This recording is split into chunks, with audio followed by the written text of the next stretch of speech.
Hi everyone. Today we have the second webinar with the Finnish Schools International and its CEO, Elishtin Berisha. For those of you who don't know, he's traveling now on a business trip in Turkey, Istanbul, right? So we'll try to keep it short. So those of you who travel know how busy those times are. So we'll try to take as little of our speaker's time as possible. And I guess we will get right into the questions. So the plan for today's meeting is not so much to talk about the company per se, but to answer the students' questions. And so we do have a few people I see here watching us, but obviously those in North America are now in school. Those in Europe probably still in school, and Asia, I guess, probably are getting out of school, but we are recording the meeting. So I do have quite a few questions in the email. So I promise the students I will ask them, record the answers, and then they will watch it a little later.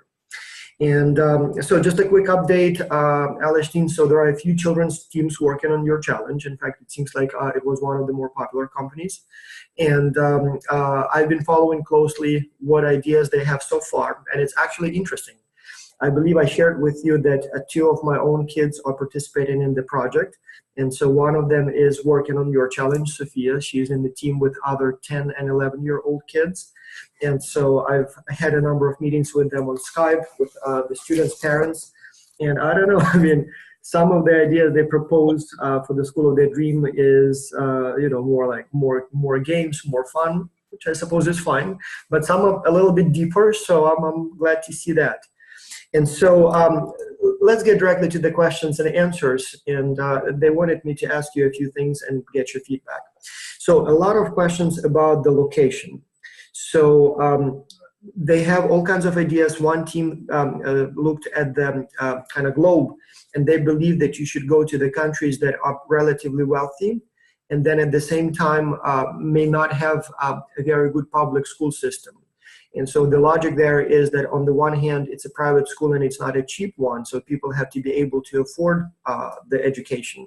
On the other hand, they feel if the education system is already good, people may not be inclined to pay for it. Whereas if it's sort of not so good, then there will be a huge demand. And so the opinions have split between countries like the United States that are rich, but at the same time with a relatively bad public education system, or other people say that you should look at countries like Brazil or India, where people in general may not be wealthy, but there is a certain percentage of the population that are very rich, and they value education a lot. And so they would send children to a good school gladly and pay for it. And so the questions we have here, several of them.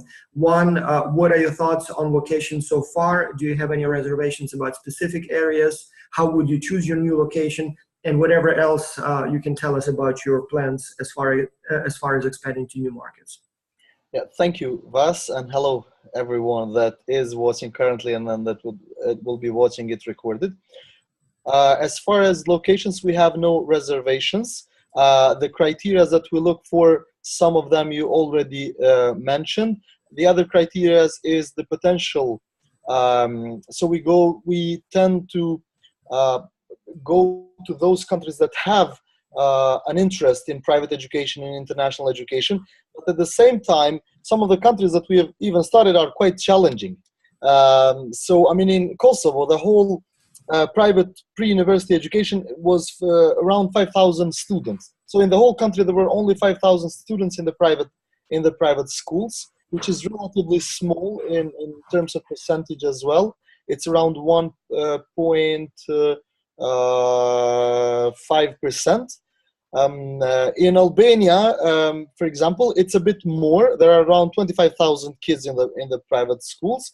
But if you look at the quality of private schools there, it's completely different. So you have some good schools there, but you have some really, really bad schools, which I think we don't have in Kosovo. And then we're going to countries that have a very relatively good public school education system. For example, we're looking at the moment even the Netherlands in the Zuid-Holland region because there is an opportunity there. We spotted an opportunity and we've been doing a thorough study about that region and how we could start a school there. So we don't have limitations at all. We agree on the suggestions for these countries. We're already looking into that. So any suggestion about these countries would be very welcome. I cannot hear you, Bas. Sorry.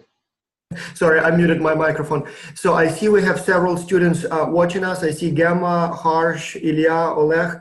So if you have any questions, feel free to raise your hand anytime. You have a button at the bottom of your screen that literally looks like a raised hand. And if you click on that button, we know that you want to talk and ask a question, and we'll add you to the panel view. So this way you can talk and engage in the discussion. So don't be shy, interrupt anytime, ask clarifying questions, share your ideas to get feedback, and so on. A couple more questions about the location. I just wanted to say hello to Gemma, because I think she was last time as well. Oh, yes, yes. I actually met all of these people. So unlike with the college students, with the children, we have a weekly webinar. And so most of them attend, and so I've had an opportunity to talk to them.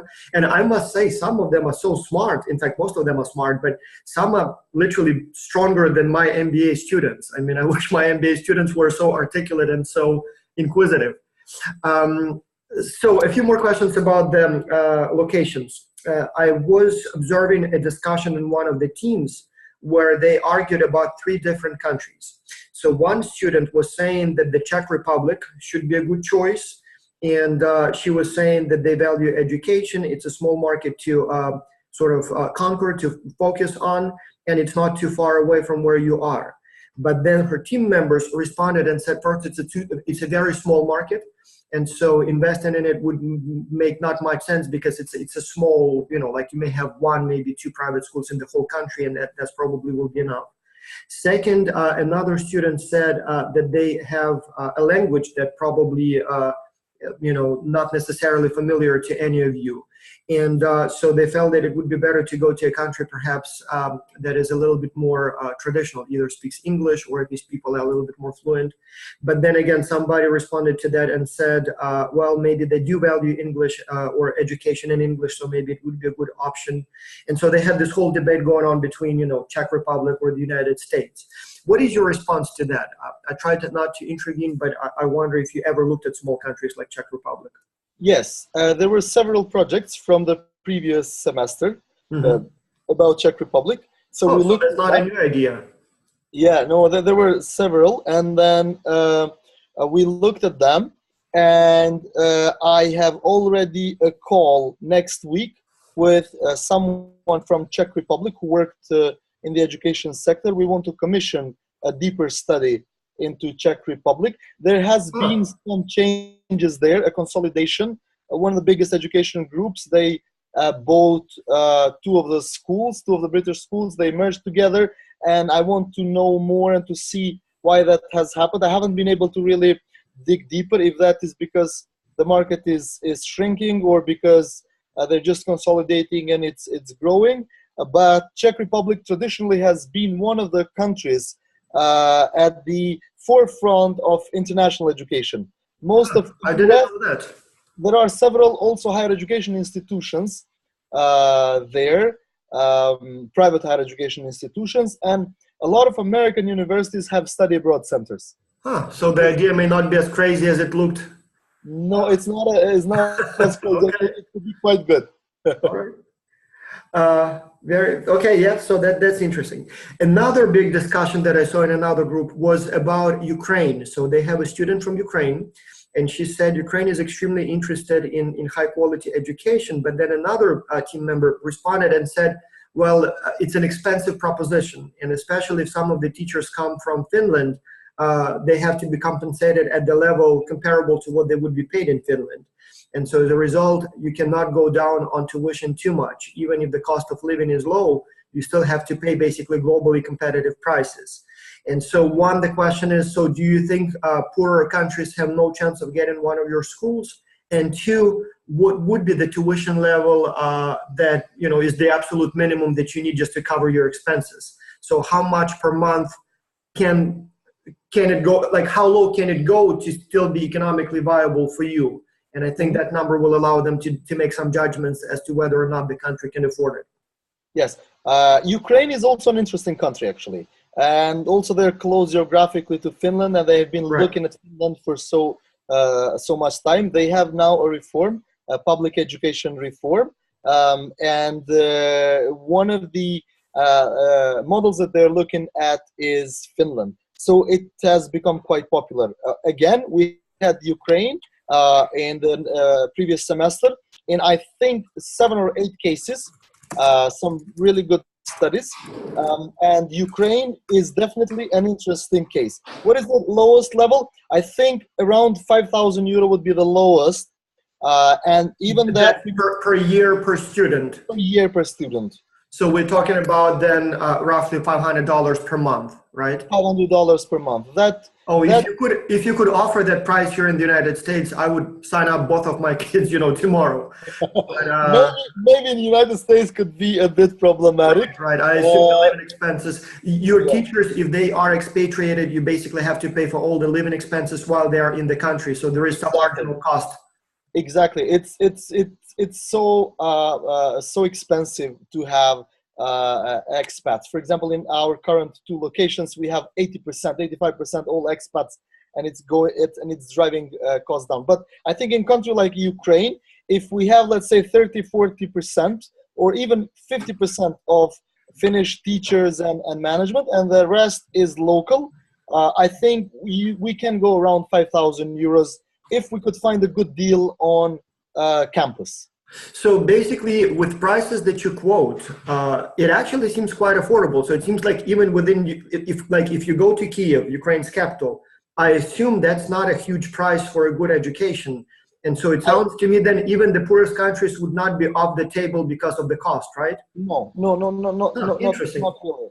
And also in Ukraine, like India, you have, as you know, Vas better than me, but right. Have also a very rich cost, although that's not our focus. That's not our target group. Our target group is middle class. So we're aiming. You need some rich people at least to take, so that perhaps you can charge them a little more and save some money for stipends, maybe for, more merit-based.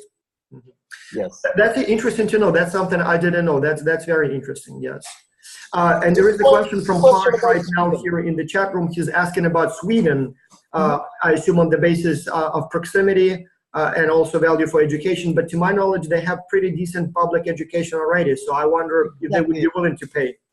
They have a very good. The thing is, you cannot, it is not allowed to charge fees in Sweden. But Sweden has over 250 private schools, actually, which is quite interesting. But the government pays them at a set fee, which is, I think, 7,800 euros or something like that. I don't know exactly now, but there is that fee. So if you could offer that kind of education for that kind of price, and you meet the government criteria, then you could start a school in Sweden, and then you have to recruit students as well. So something I didn't know either. So similar to the American system of charter schools, right? It's like a private school, but paid for the government. Exactly. So it's quite similar in that respect. And then you recruit the students, so the students have to want to come to you. You have 100 or 500 or 1,000 students. It depends on your ability and on the licenses, of course, that you got for those student numbers. And then if you recruited 500 students, the government will pay you that amount for this 500 students, and you have to cover everything. And of course, you have to make a good school. Otherwise, next year the students will leave because they can choose among other public schools there, and that's the model. But Sweden, it's not our top priority at the moment, but it's something that we're looking for. The Swedes are already recruiting Finnish teachers for their public schools, so it is. It is quite easy, I would say, and over 90% of the Finnish people speak Swedish. So that's another. That's so interesting. Yeah. I've been an educator for a long time, and honestly, that's a whole new world to me. Like what you're talking about, it's fascinating, but at the same time, used to be completely unknown to me. So I never realized all those details. I mean, Vas, if you would ask me some years ago, what is the one country that you don't have private education, or that the private education would not be a thing, I would say Sweden, right? I mean, the first country that would come to my mind. And then you look at the statistics, and Sweden is in the top. It's in the top 10 countries with the most private schools in the world. So they sort of made it that it's kind of publicly paid, but private in approach and competition. Yes. That's an interesting combination of, you know, sort of capitalism and socialism in one package. In one pack, yeah. Interesting. Moving on, so we have a few interesting questions related again sort of to market, but also moving into marketing. So a few students asked, when we say a market, should we talk about a country or would it be more about a city? And the logic here is that still customers would come from probably like within half an hour drive from the school. Nobody's going to go, for example, from New York to Los Angeles to send their school kids to, you know. And so they say, should we then, when we talk about advertisement, when we talk about promotion, should we focus then on a specific metropolitan area or should it be more a country? And so apparently most people believe that metropolitan area is a way to go, but others think that if you have a successful school in one of the cities, if the country is bigger, then they will kind of, you know, parents will tell parents, and then there is an opportunity to expand the network. And so I'm not sure how you approach it. So do you work with sort of cities or countries or some other areas as defining your markets?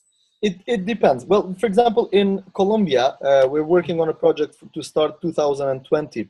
We are approaching it as a country, but even as a country, we're doing it city by city. So we know the first city we want to get in. We have identified it. We have had some very good studies from the previous semester students. We took that. Now we have a team there on the ground, of course, doing a deeper feasibility study.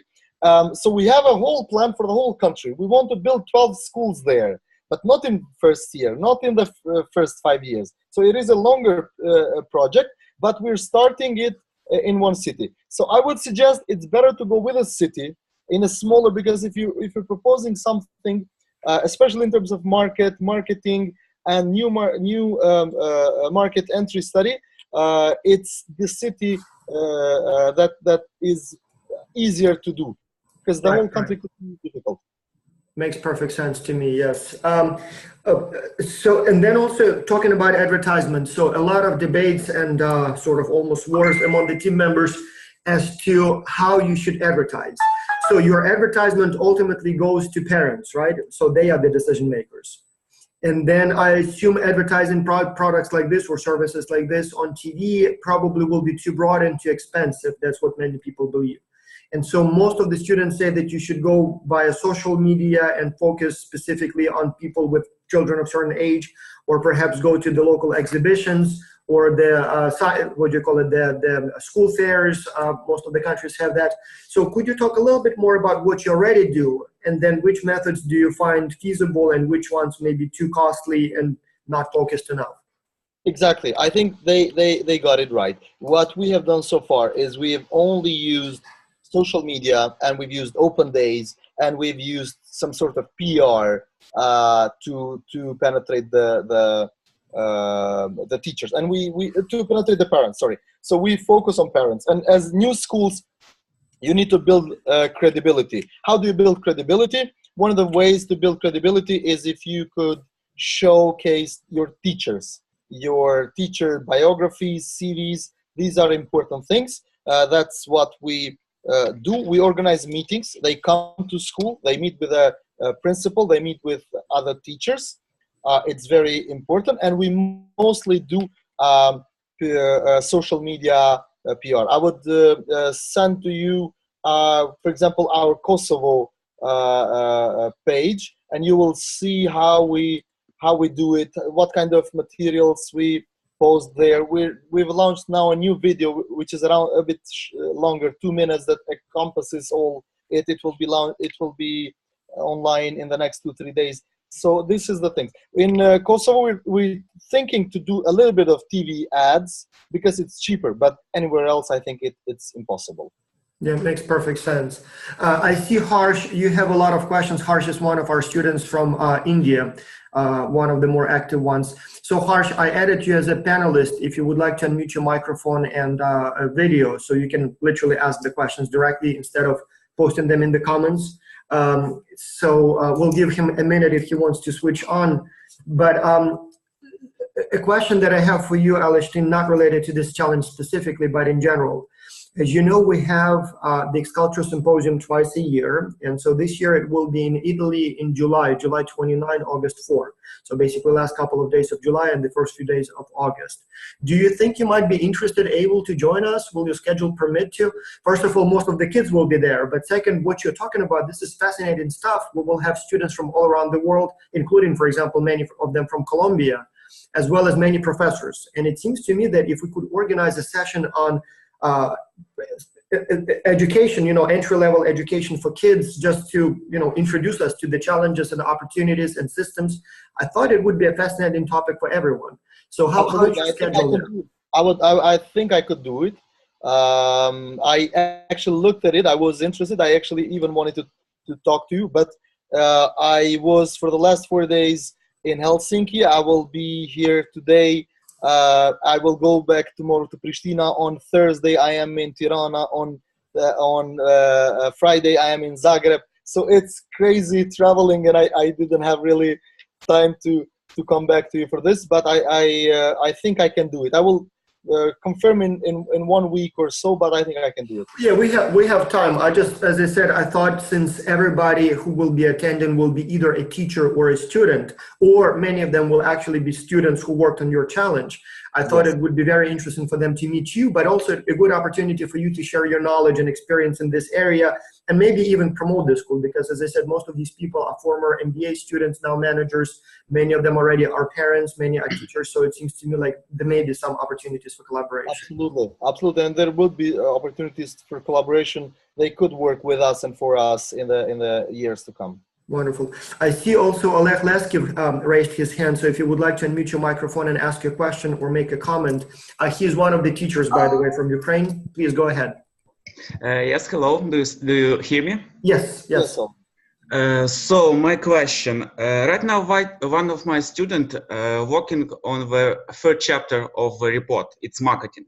But I'm afraid we have to know something more information about your marketing budget, because it's difficult to propose some ideas and don't know exactly some digits about your marketing budgets. Yeah, that's a good question. It will be very useful for us.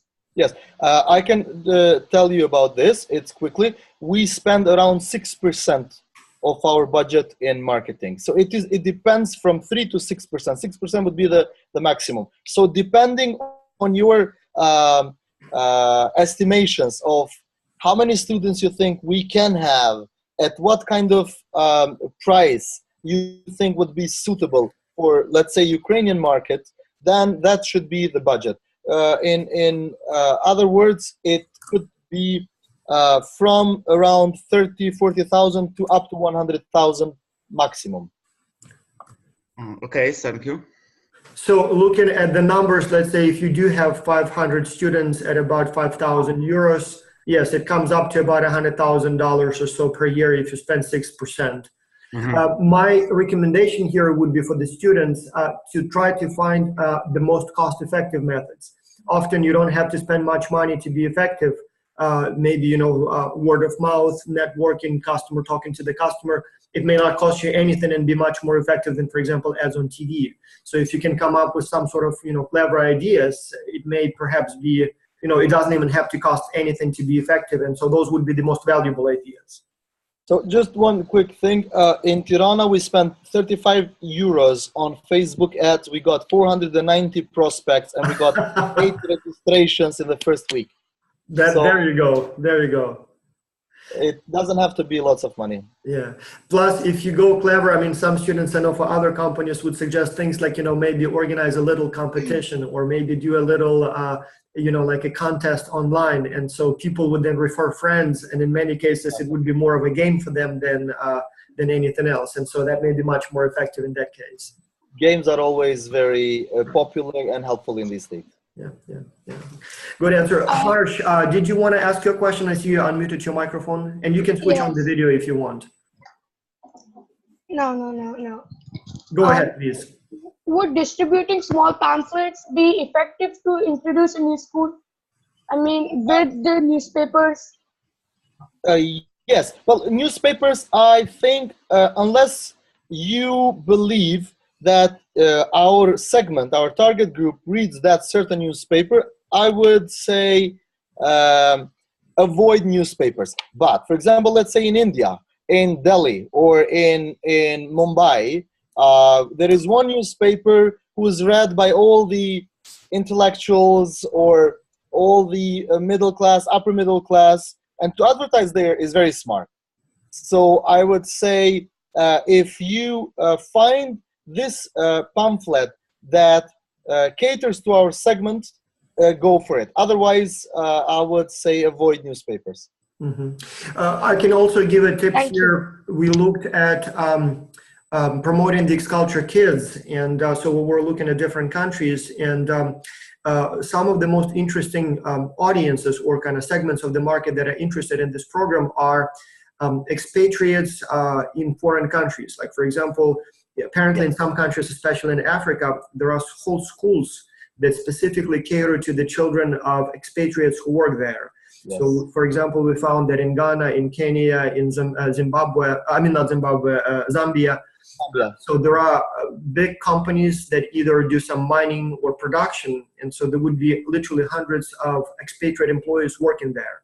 And so all of them would like to send their children to international schools because they're there only for a few years, and so they would like to stay with English and offer good quality education. And in most cases, the company pays for the education, so they don't really care about the tuition that much.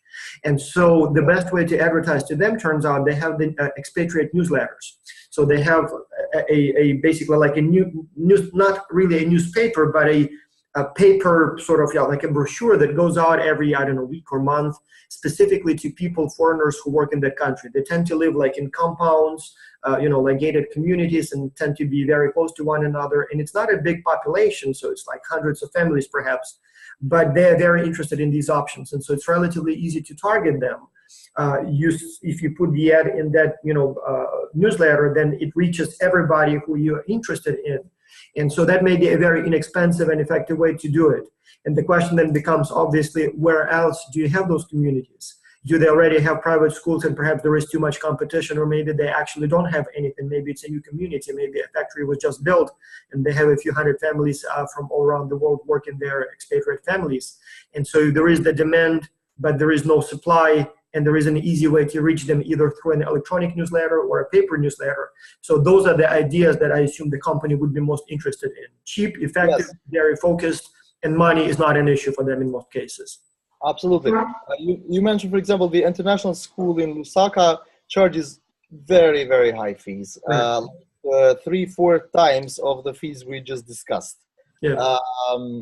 The thing, when you concentrate on a market, if you go to a place, we just mentioned Lusaka, and let's take it again.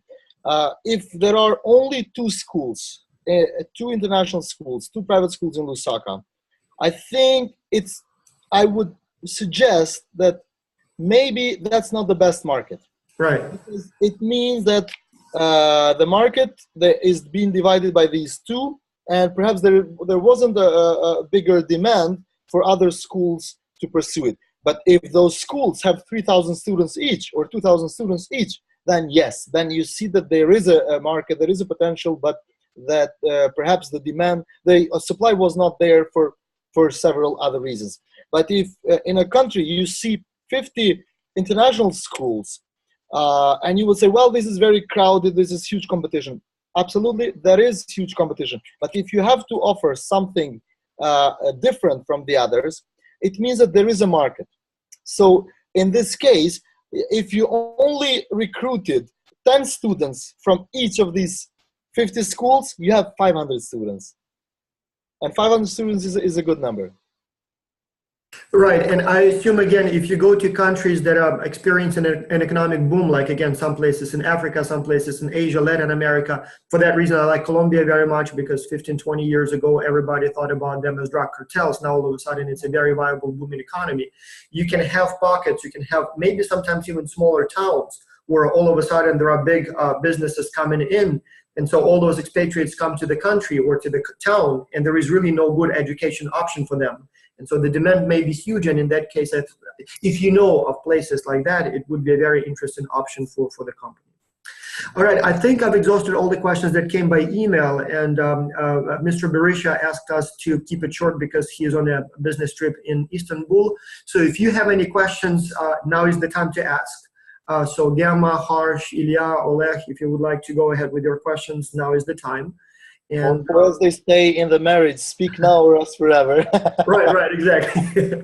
Well, that's the last webinar, so obviously you can still send an email with the questions, but we will not have a live meeting. So I see a question from Ilya. Ilya, you can go ahead and ask your question. Let me see if so I just added you to the panelist list. Just 1 second. So Ilya, if you would like to go ahead, it should be working for you. Yes, we can hear you. Please go ahead. Okay, as I understand, in the average 5,000 euros in a month. Oh, no, right? in a year. In a year. Yes. And what's the most part of it? You mean what constitute the costs? Yes. It's the teachers is the biggest chunk. It's always the teachers the biggest chunk. So that's why I said it. If you are able to have very good local teachers that around, let's say, 50% of the teacher community, that and if the salaries for local teachers are not that high, then it's that could always bring the cost down. But as for US, in US, the teacher salaries are not that high for the US standards, but are high for other country standards. So you would earn around at least $50,000-$60,000 a year, and that would bring the costs a bit up compared to countries like Ukraine, which I assume don't get more than 1,000 euros per. Oh no, much less. Unfortunately, much less. Yes. I know that even university professors are lucky to have a few hundred, and maybe the more talented ones. I don't think. I mean, like if you offer them $1,000, you would get the best of the best with a doctorate degree. Wow. So yeah. So in Ukraine, in the United States, if I may add, just out of curiosity, in case you're interested. In the United States, they have this very strange situation. On the one hand, if you look at the actual nominal salary, it's fairly high. As you said, it is $50,000-$60,000 a year, which probably is more than in most other countries. The problem is that it's less than what people make just being in the like office clerks. And so the problem is that the smartest people usually don't want to be teachers because they can make more by doing some low responsibility job at an office, just shuffling some paper and doing some simple programming. And so as a result, the smartest people become lawyers, doctors, engineers. And so for teachers, it's either you're fanatically dedicated to the profession, and so you don't care that you can make more elsewhere and you become a teacher, or you just couldn't find anything else somewhere else. But the problem becomes, yes, for private schools like yours, is that if you wanted to attract the best, you all of a sudden have to pay even more to attract them back from the private industry, from the kind of industry back to teaching. And so that makes it a little challenging to find talent at an affordable price. So yeah, absolutely. I met someone in New York in 2012, executive assistant who had the salary $95K a year. She was being paid, and you have lots of professors that don't get that in US. We have two more questions from Harsh and from Gemma. I would quickly let's read them in the interest of time. Yes. Why did you choose Finnish core curriculum? Basically, because for two main reasons. It is considered the best curriculum and education system in the world today, and from the business point of view, it's not exploited as the others. So I saw a market potential to offer something different than it was offered. Because, for example, you do an international school and you compete within the boundaries. So you do British, there will be several British other schools in that particular market, and then you say, well they are British, but I'm a better British. With Finnish, I think you're quite unique, because in every market you're the first. There are several Finnish schools out there, and we tend not to go to those markets because there is no market for 2 Finnish schools or 5 Finnish schools in one city. It might be in the future, but at the moment, no. And Gema's question, why Kosovo? Because I'm originally from Kosovo and it was easier. I knew the market. I wanted to test it there. Kosovo is not that easy. It's a poor country. It's an emerging economy. So we said, if it works there, it works almost everywhere. Yeah. And they call it the New York test. If you can make it in New York, you can make it anywhere. So if you can make it in Kosovo, you can make it anywhere. Yeah, and fortunately for us, we have been relatively successful, I would say, so far, and we look forward to grow. Yeah, wonderful. All right, so we are at 35 minutes, a little over the promised time. So thank you so much. As we discussed before, if you have any questions, students watching now live or watching the recording, you can always email the questions. We will forward them to the company. And yes, for you, LH team, so it's another 3 weeks before we finish the project. So we should have the reports ready literally by the end of April. And I think May 1st, 2nd, we should have them clean and ready for you to review. And again, no way to predict how good they will be. I mean, these are still younger participants, but I don't know, hopefully something good will come out of this. I'm sure so many interesting things will come out of this, and I really, really look forward to reading those reports, and I'm really happy to work with all those very, very bright young people. I wouldn't say kids. Right. Well, some of them, as I said, they may be small, but not necessarily small in terms of the size, but not necessarily small in terms of the mind. Very small. So, yeah. All right. Well, thank you so much. So we will be then in touch by email from now on, and then we'll have the reports ready for you in a few weeks. Okay. Yep. Good night, everyone who are in Asia and Europe, and have a nice day for those of you in the United States. Bye-bye.